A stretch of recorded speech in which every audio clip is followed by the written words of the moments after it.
नमस्ते, मेरा नाम रमेश भंडारे है और मैं प्रोफेशन से टीचर हूँ। तो मैंने सुना है कि मोहम्मद पैगंबर जी ने चाँद की तरफ उंगली दिखाकर चाँद के दो टुकड़े किए, लेकिन अभी फ़िलहाल इंसान चाँद पे जाकर आ चुका है। तो यह साइंटिफिकली प्रूव हो चुका है, ये जानना चाहता हूँ मैं। भाई साहब ने मुझे नमस्ते कहा। कुरान की आयत है सूरह निसा सूरह नंबर 4 आयत नंबर 86 में, कोई भी आपको अगर विश करता है तो उसको और बेहतरीन तरीके से विश करो, या कम से कम उतना। आपने कहा नमस्ते, मैं आपको फिर से नमस्ते नहीं कह सकता हूँ। क्यों? नमस्ते के मानी है कि मैं आपके आगे झुक रहा हूँ। इदम नम में मतलब आपके आगे झुक रहा हूँ। झुकना सिर्फ है ईश्वर के सामने। तो मैं कहूँगा मेरे आगे झुकना हराम है, इसलिए मैं कहूँगा अस्सलामु अलैकुम, आप पे सलामती हो। ये सबसे बेहतरीन तरीका है। इसीलिए मैं नमस्ते का जवाब नमस्ते, क्योंकि मैं नमस्ते के मानी जानता हूँ। अक्सर हिंदू नमस्ते के मानी जानते भी नहीं। नमस्ते आता है इदम नममे से, आप मेरे सब कुछ है, मैं आपका सब कुछ नहीं हूँ। कुछ कुछ आपको हिदायत दे सकता हूँ, हिदायत देने वाला अल्लाह सुब्हानहू व तआला है। हाँ, तो इसीलिए मैं नमस्ते का जवाब दूंगा अस्सलाम वालेकुम, अल्लाह की सलामती आप पर हो। आपका सवाल था कि मोहम्मद सल्लल्लाहु अलैहि वसल्लम चांद के 2 टुकड़े कर चुके हैं, इंसान चांद पे जा चुका है, तो साइंटिफिकली साबित हुआ कि ने चांद के 2 टुकड़े हुए क्या नहीं। कुरान की आयत शक्ल कमर की कई हदीस है। हम मानते हैं कि ये मौजिज़ा था जो अल्लाह ने किया, मौजिज़ा किया अल्लाह ने मोहम्मद सल्लल्लाहु अलैहि वसल्लम के जरिए। आज साइंटिफिक रिसर्च हो चुका है और कुछ एस्ट्रोनॉमर्स जो फल्कियात के माहिर है वो कहते हैं कि एक चांद पे एक फिशर है। फिशर मतलब एक लकीर है। क्या है पता नहीं। तो हम कहते हैं कि ये लकीर शायद निशानी है जब अल्लाह के पैगंबर मोहम्मद सल्लल्लाहु अलैहि वसल्लम ने शक्ल कमर, कमर के 2 टुकड़े किए थे। टुकड़े हो गए वापिस हो गए, तो ये फिशर है। तो साइंटिफिकली एक फिशर है, क्या है लोग को पता नहीं। तो मैं कहता इंशाअल्लाह वो फिशर वही है जो अल्लाह के रसूल ने टुकड़े किए। लेकिन आज अगर कोई कहेगा कि चांद के टुकड़े 2 हो गए इसलिए मैं इस्लाम में मानता हूँ, शायद, लेकिन आज दौर मौजदा का नहीं है, चमत्कार का नहीं, आज दौर है साइंस का। और सबसे बड़ा चमत्कार जो आखिरी पैगंबर मोहम्मद सल्लल्लाहु अलैहि वसल्लम ने किए वो है कुरान। सबसे बड़ा चमत्कार है। जो मैं तकरीर दी थी सबसे पहले बार पूना में असेंबली हॉल में, कुरान और जदीद साइंस, उसके जरिए पता चलता है कि कुरान हम साबित कर सकते, अल्लाह की किताब तब भी साबित कर सकते थे, आज भी और ता क़यामत तक। तो ये मेन चमत्कार है। कोई भी इंसान पढ़ेगा, अगर आपको अरबी ने तर्जुमा पढ़िए और अगर सही नियत से पढ़ेंगे, आपको अल्लाह ताला हिदायत ज़रूर देगा। हिदायत मतलब सही रास्ता दिखाना। तो सही रास्ता जो है वो आखिरी कलाम खुदा का, वो कुरान शरीफ। Hope the answer the question. मेरा नाम अभिजीत जावलकर है और मैं कंप्यूटर इंजीनियरिंग स्टूडेंट हूँ। सर, मुझे आपसे ये पूछना है कि अगर कोई मुस्लिम कुरान के ऊपर हाथ रखकर कोई कसम खा ले तो क्या वो कसम वापस ले सकता है? भाई साहब ने पूछा है कि अगर कोई मुसलमान कुरान पे हाथ रख के कसम खाता है तो क्या वो कसम वापस ले सकता है कि नहीं। आम तौर पे कोई भी मुसलमान कसम खाता है, चाहे कुरान पे हाथ रखे या नहीं रखे, उसे वापस नहीं लेना चाहिए। अगर उसे पता चला वो कसम गलत चीज़ है, किसी को नुकसान पहुंचा रही है, तो वापस ले सकता है। तो एक मोमिन, एक मुसलमान अगर अपने ज़बान से कहता है, कसम खाता है या इंशाअल्लाह कहता है, उसका फ़र्ज़ हो जाता है कि उसके ऊपर अमल करे।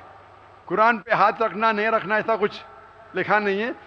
अगर उसे पता चलता है कि मैंने कुछ गलत चीज़ कह दिया हूँ और किसी का नुकसान होगा या शरीयत के खिलाफ है, कुरान के खिलाफ है, अल्लाह के रसूल के पैगाम के खिलाफ है, फिर उस कसम को तोड़ सकता है। लेकिन आम तौर पे अगर वो कुरान के खिलाफ नहीं है, मोहम्मद सल्लल्लाहु अलैहि वसल्लम के पैगामात के खिलाफ नहीं है, तो उसे अमल करना चाहिए। ऐसी कोई चीज़ नहीं कुरान के ऊपर। लेकिन अगर वो अल्लाह का नाम लेता है और कसम खाता है, आम तौर पे अल्लाह का नाम छोटी मोटी बात में नहीं लेना चाहिए, लेकिन अगर वो अल्लाह का नाम लेके कोई कसम खाता है, takes an oath in the name of Allah सुब्हानहू व तआला, फिर उसके ऊपर और लाजिम हो जाता है। और अगर वो उस कसम کو پوری نہ کر سکے اسے کفارہ دینا پڑتا ہے, اسے جرمانہ دینا پڑتا ہے. Hope that answers the question, brother. My name is Keith Silvera, and I'm doing my master's in clinical psychology. So I'm really honored listening to you. Actually, I just want to clarify something, that for a large chunk of Christians, actually, like the Orthodox Christians, the final authority actually is the church. So the church and the Bible is like a part of the church. So the church has like the final authority with interpreting, So we don't like directly interpret it, but like the church would be the final interpreter. However, my question actually is on another point. Some Western scholars have been like studying all the hadith and kind of thing and translating them, and they claim that that some of them contradict others, and that certain Islamic scholars in the Middle East, on various contemporary issues, they hold different opposing views, and they use different hadith which have very very respected lines of transmission. And that though they have those very respected lines of transmission, some of them seem to contradict each other. So that's what they claim. Do you really feel it is true? And are there certain hadith which have a higher authority than others? And so then those would be the ones that we definitely have to follow, and then some others which are not so this thing. So I wouldn't mind if you answered in Urdu too. Thank you very much. I would love to answer in English, I'm more fluent, but because the talk is in Urdu, it will go on the Urdu channel.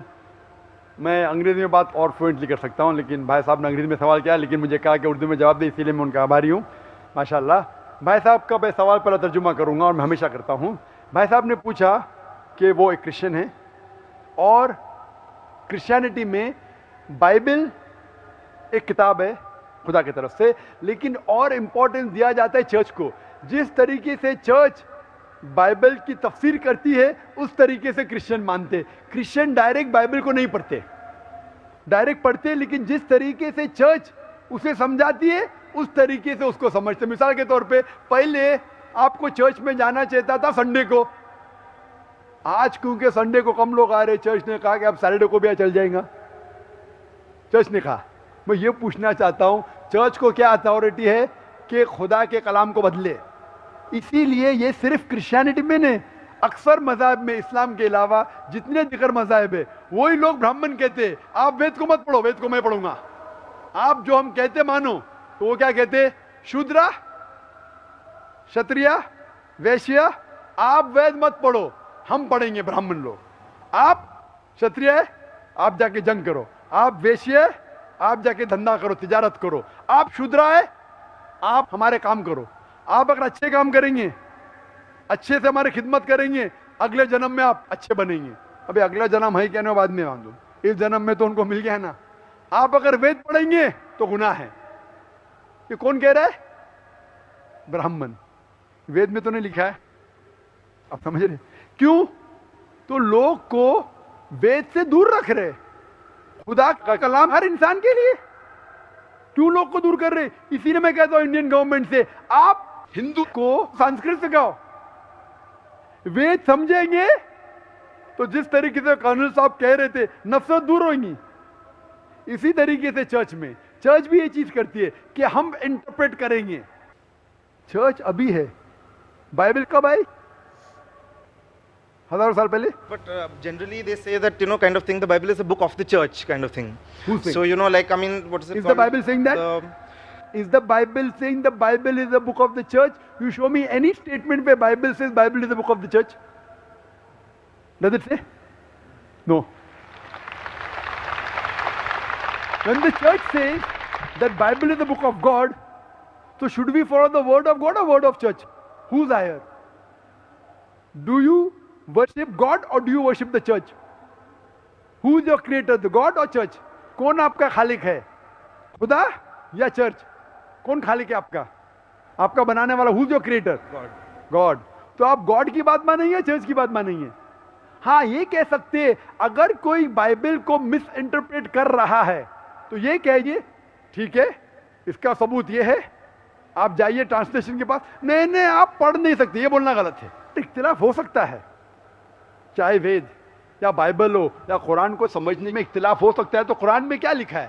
قرآن میں لکھا ہوا ہے سورہ قمر میں chapter number 54 verse number 22, verse number 32, verse number 40 اور verse number 17 में लिखा है कि कुरान को समझना बहुत आसान है, वलक़द यस्सरनल कुरान लिज़िक्रि फ़हल मिन मुद्दकिर। हमने कुरान एक आसान बुक नाजिल किया आपके लिए, तो कौन इसके ऊपर अमल नहीं किए। लेकिन साथ में ये भी लिखा है सूरह नहल में सूरह नंबर 16 आयत नंबर 43 और सूरह अंबिया सूरह नंबर 21 आयत नंबर 7 में कि अगर आप नहीं समझ सके तो आप उस इंसान से पूछिए जो इल्म रखता है। मतलब अगर आप नहीं जानते तो आलिम से पूछे जो उस मैदान का इल्म रखता है। तो अगर कुछ इख्तिलाफ है, अगर साइंस के बारे में कुरान में लिखा है तो आप साइंटिस्ट से पूछिए, उसकी मदद ले सकते हैं। अगर कुछ चीज़ में इख्तिलाफ है तो उस चीज़ के लिए आप माहिर इंसान से पूछ सकते हैं। अगर नुज़ूल कुरान जानना चाहते हैं तो ऐसे ही शेख से पूछे जो दारुल उलूम जा चुका है। तो ये कहना कि चर्च अगर बाइबल को कॉन्ट्रडिक्ट नहीं करता है तो हम मानने को तैयार है। जब बाइबल में लिखा है 2 जमा 2 4 और चर्च कहते हैं 2 जमा 2 5, तो आप किस में मानेंगे, बाइबल या चर्च में? एक भी जगह पूरे बाइबल में बिना शुबा, बिना कोई शक के एक भी जुमला नहीं है जिसमें ईसा अलैहिस्सलाम खुद कहते हैं कि मैं खुदा हूं या मेरी इबादत करो, फिर भी चर्च कहती है कि ईसा अलैहिस्सलाम खुदा है। तो अब किस में मानेंगे, बाइबल में या? ईसा अलैहिस्सलाम खुद कहते हैं कि मैं अपने आप कुछ भी नहीं कर सकता हूं, चर्च कहता है कि वो खुदा है। तो अब किसकी बात मानेंगे? अगर मैं बाइबल को मिस इंटरप्रेट करता हूं बताइए, जाकिर आप गलत है। बाइबल में ये हवाला दीजिए, मैथ्यू में, ल्यूक में लिखा है कि ईसा अलैहिस्सलाम खुद कहते मैं खुदा हूं, एक भी नहीं जुमला है। ये मेरा चैलेंज है। जब मैं चैलेंज कर रहा हूं दुनिया में करोड़ों लोग के सामने, मैं डिबेट कर चुका हूं अमेरिका में, यूके में, हिंदुस्तान में, कई टॉप स्कॉलर्स से, वो जब साबित नहीं कर सके फिर भी आप बोलते चर्च की बात मानो। How would you interpret?